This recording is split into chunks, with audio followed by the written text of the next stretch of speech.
And the headline was Micah Parsons returns to Dallas.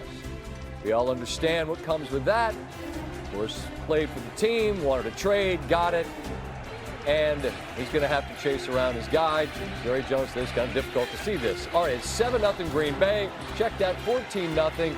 Jordan Love, Romeo Doubs, 2 touchdowns, and Doubs had both of them. Extra point blocked, and Marquise Bell's got it. And so instead of 14-0, it's 13-2. As it turned out, those points for Dallas and the 1 point that Green Bay did not get, significant all around. Before the end of the half, this is a remarkable play. In real time, you're thinking, did George Pickens make that catch? Somehow he does. Somehow he gets 2 feet in and is just shy of the goal line. CD with that high ankle sprain is reduced to the role of cheerleader, but he was cheering, and he'd have more to cheer as Dak, they spread it out, and that's a big man. He's in, it's 13-9. Ensuing Packer drive. Are you really going to get aggressive?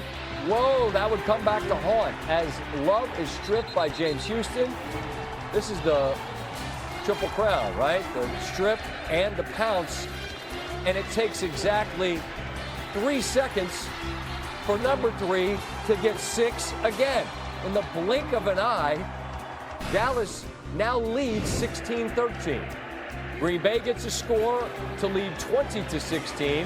Devontae Williams, big run, and you see Parsons, who we know is battling the back issues, lands hard on his lower back, headed to the sidelines, and it was sort of a back-and-forth battle to get onto the field for Parsons from there. A minute to go in the third, under a minute, I should say, and there's Jake Ferguson. Touchdown, Dallas. Parsons frustrated to be watching from the sideline. Fourth quarter, the wheels come off entirely of this game. It is just 23-20. Check that. Josh Jacobs into the end zone. Packers back in front, 27-23. Cowboys trying to answer. Prescott to Pickens. The drive continues. That was a 4th and 2. Pickens had 8 grabs for 134. Williams into the end zone. Dallas back in front. Shades of that Giants game. How many lead changes will we have? Dallas right back at you. That's Doubs from Love. 3rd and 10. Field goal would tie it. Who the hell wants a field goal? Not us. There's Doubs with his 3rd touchdown of the night. Packers back in front, 34-30. Dallas looking to answer. This Packers defense, remember how great they looked the first 2 weeks against Detroit and Washington? They can't tackle anybody. Pickens is in again. In the blink of an eye, it's Dallas back in front. So now Green Bay, with all 3 timeouts, they don't even need to take a timeout as Love checks it down to Josh Jacobs. They're approaching field goal range. Another completion here. That's to Malik Heath. And they bring out Brandon McManus. And we've been desensitized to the fact that this is a 53-yarder, and it's like a video game. It's dead center, right on the middle of the crossbar from 53. We're tied at 37 in overtime. Dallas starts with the ball. Green Bay won the toss. You give it to them because you get 4 downs to see what you need to do if you need to do something to answer score. This is an amazing ad-lib where Prescott is flushed out, heaves one, and it's an amazing job from Jalen Tolbert.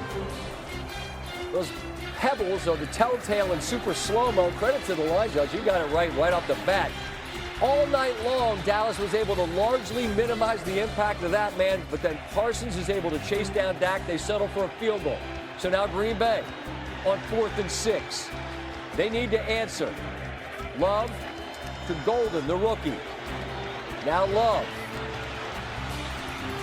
That's to Dontavian Wicks. Out of timeouts, Green Bay and Love dump it off to Emmanuel Wilson. Look at the time, 20. Clock's ticking. Clock's ticking. Clock is ticking.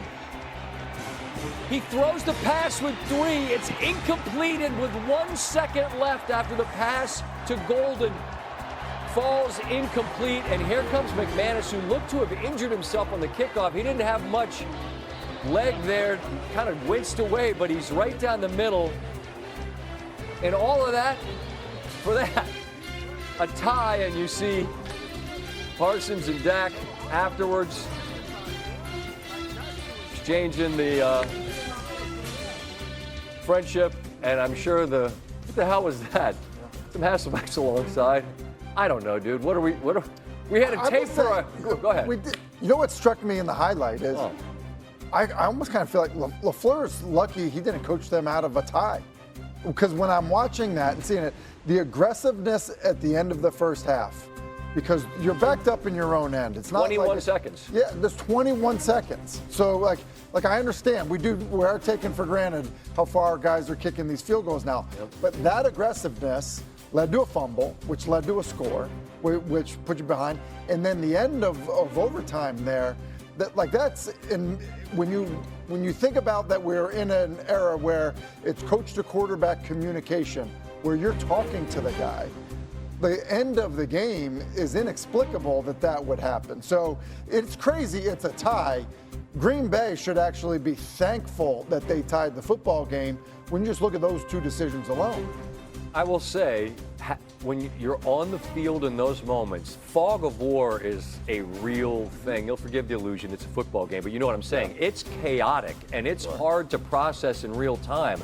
But if that ball bounces, and Mike Tirico made the great point, if it gets deflected and flies up in the air, the clock runs out. Yeah, and that's the point I'm making. So the coach to quarterback headset does not go out until about 15 seconds on the play clock. Well, the play clock's not a factor because they're hurrying up. If he ad-libs even a little bit, yeah, and so that should be coming from the sideline, which is, okay, we're taking a shot, but the ball has to come out quick. We're running, like it's got to be communicated. And to me, it looked like Jordan Love had no idea that there was urgency in that moment. They're extremely fortunate that McManus had an opportunity to even to kick the field goal. What's this a signal for? I mean, huddle up. Yeah. That's what he was doing. I mean, there's a lack of awareness. And I'm thinking, if you do this, it's going to be lights out. So okay. So I think like the big thing is, as much as it probably doesn't feel good for Green Bay, they are extremely fortunate to have a tie, and it may end up benefiting them later.